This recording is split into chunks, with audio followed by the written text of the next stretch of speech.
حضرت ابو طلحہ رضی اللہ تعالیٰ عنہ سے روایت ہے کہ رسول اللہ صلی اللہ علیہ وسلم نے فرمایا، فرشتے اس گھر میں داخل نہیں ہوتے جس میں کتا یا تصویریں ہوں۔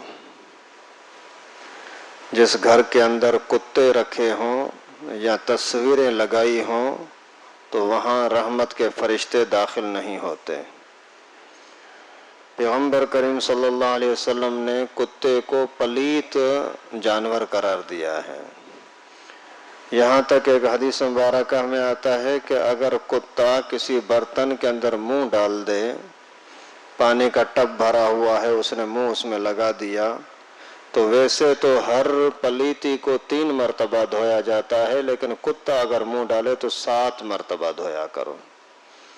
1 مرتبہ دھویا پانی گراؤ، دوسری مرتبہ دھویا پانی گراؤ، 7 مرتبہ کرنے کے بعد پھر اللہ کے نبی صلی اللہ علیہ وسلم نے فرمایا کہ عفروہ ثامنا، من 8ویں مرتبہ پھر اسی کو مٹی مل کر کے اچھی طرح سے اسی کو، اس کے جراثیم کو اور اس کے اثرات کو ختم کرو، پھر جا کر کے کتے کا منہ لگا ہوا برتن پاک ہوگا۔ اتنی سختی فرمائی ہے رسول اللہ صلی اللہ علیہ وسلم نے، اور آج کل لوگ اس کے ساتھ کیسے محبت کر رہے ہیں۔ ہمارے مسلمانوں کے بچے کئی مرتبہ ایسا نظر آتا ہے، کوئی بچہ کتے کو چوم رہا ہے، کبھی اپنے ماں کو ابو کو بھی نہیں چوما ہوگا، اور کتے کے ساتھ ایسی محبت۔ اور ان کو کون سمجھائے گا؟ بچہ بے عقل ہے، ماں باپ تو بے عقل نہیں ہے، ان کو تو کچھ احساس ہونا چاہیے۔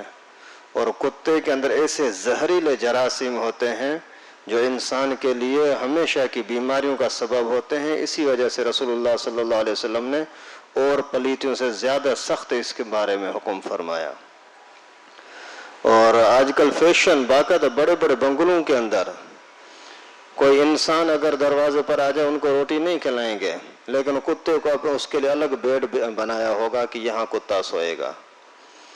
جنرل مشرف جب سب سے پہلے جب قبضہ کیا تھا ملک پر، تو اس وقت میں 2 کتے اپنے گود میں بٹھا، ایک دائیں ایک بائیں، اور ٹی وی پر انٹرویو دے کر یہ کہنے لگا ہے کہ میری ان کے ساتھ محبت ہے اور میں پاکستان میں نظام وہی چلاؤں گا جو کمال اتا ترک والا تھا، یعنی داڑھی بھی زبردستی منڈواؤں گا لوگوں کی اور اسلام کا نام و نشان مٹاؤں گا۔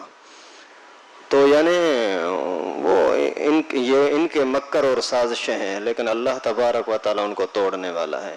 خیر، کہنے کا مقصد یہ کہ اتنے بڑے لوگ بھی کتے کے ساتھ اتنی محبت۔ بڑے علاقوں میں کبھی ڈیفنس میں جاؤ تو لڑکی کتے کو لے کر کے اپنے ساتھ گھوم رہی ہے۔ لعنت تو اسی زندگی پر، یہ بھی کوئی انسانیت ہے؟ تو کتا پلید جانور ہے، شکار کے لیے ہے، آپ کی چوکیداری کے لیے ہے تو جائز ہے، شوقیہ کتا رکھنا جائز نہیں ہے۔ بھلے شکار کے لیے ہے، چوکیداری کے لیے کسی مجبوری کی وجہ سے ہے، اس کے باوجود اس کو ساتھ کھانا کھلانا جائز نہیں ہے۔ ایک صحافی نے لکھا تھا کہ ایک مرتبہ ہم کسی بڑے آدمی کے پاس گئے، وہ آج کل حکومت میں بیٹھا ہوا ہے، بولا کہ اس کے پاس گئے انٹرویو کے لیے، تو وہ دسترخوان پر بیٹھا ہوا ہے اور 5-6 کتے اسی کے ساتھ اسی برتن سے کھا رہے ہیں اور یہ بھی اسی سے کھا رہا ہے۔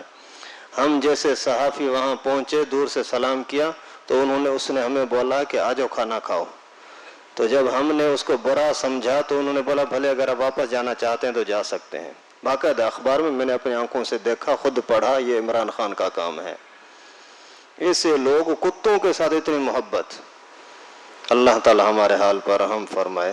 اللہ کے عذاب بھی اسی وجہ سے آتے ہیں نا۔ اور دوسری چیز رسول اللہ صلی اللہ علیہ وسلم نے فرمایا، جس گھر کے اندر تصویریں ہوں اس میں رحمت کے فرشتے نہیں آتے۔ تصویریں مختلف قسم کی ہوتی ہیں۔ سب سے پہلے نمبر پر جو بت رکھو عظمت کے ارادے سے، جیسے ہندوؤں کے گھروں میں پڑے ہوتے ہیں، ایسا رکھنے والا بندہ بھلے مسلمان ہو کوئی بھی، اگر برکت اور عظمت کی خاطر کوئی بت بنا کر کے گھر میں رکھا، یہ بندہ کافر ہو جائے گا، اس کا ایمان اسلام سب ختم۔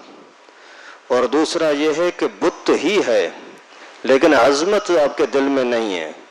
مثال کے طور پر یہ جو کھلونے وغیرہ آپ آ کر کے بنا، پورے مکمل مجسمہ جاندار کا ہوتا ہے، اونٹ کا، کتے کا، گھوڑے کا،